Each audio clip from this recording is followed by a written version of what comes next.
Good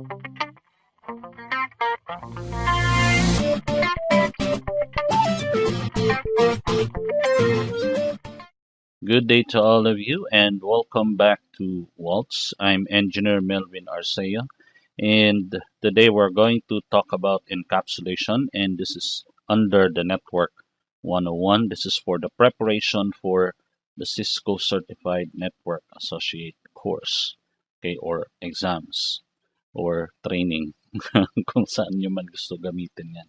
Okay, so if you're ready, I'm ready. So let's get started.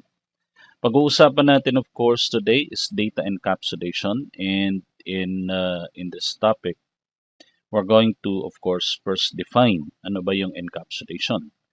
And then pag-uusapan din natin yung OSI and TCP/IP and also the encapsulation and decapsulation under the OSI, the encapsulation and again decapsulation for TCP/IP, the devices under each layer, kasi alam naman natin na may mga layers ng OSI and TCP/IP.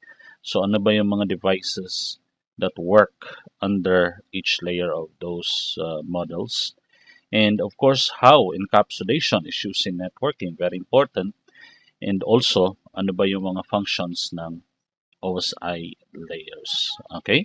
So kung ready na kayo, let's define ano ba yung encapsulation.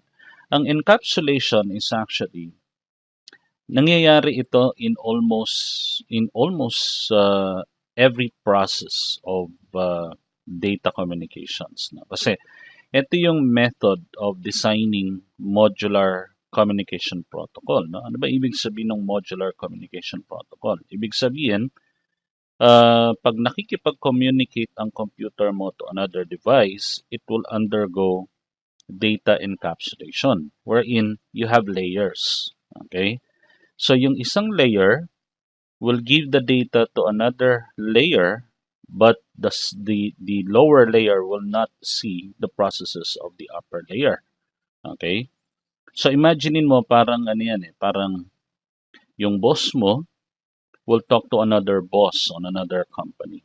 Meron siyang message, yung message na ipapadala niya will be encapsulated para hindi makita nung say yung president, no?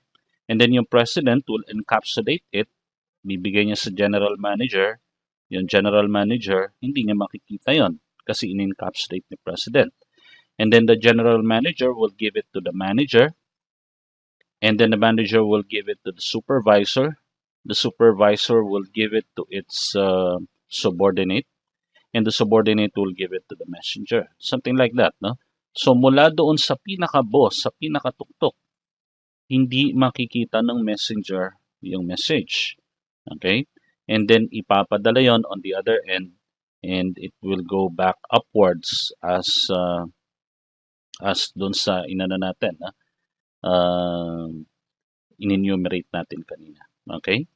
So sabi nga dito, no, which logically separate functions in a network and abstracted from their underlying structures. Abstracted meaning hindi niya malalaman yon or hindi niya makikita yon, no? By inclusion or information hiding with higher level objects. Okay? And in every layer na pupuntahan ng data natin, nagbi-build yan ng tinatawag na PDU or Protocol Data Unit. Yung Protocol Data Unit, the data, whenever it goes from one layer to another, it will add up a header and sometimes a trailer containing the information to the PDU from the layer above. Ito yung kinakwento ko sa inyo kanina. No? So yung layered, ang structure kasi nito is layered. No? So mula dun sa upper layer, pag binaba niya yan into the lower layer, lalagyan niya muna yan ng header and sometimes trailer before going to the lower layer. Okay? And that data with the header and trailer, we call this the PDU. Okay? So yan yung tinatawag natin na encapsulation. Ngayon, para mas madali nating maintindihan, kasi masyadong technical ito, na de-demonstrate ko sa inyo kung paano ginagawa ang encapsulation. Okay?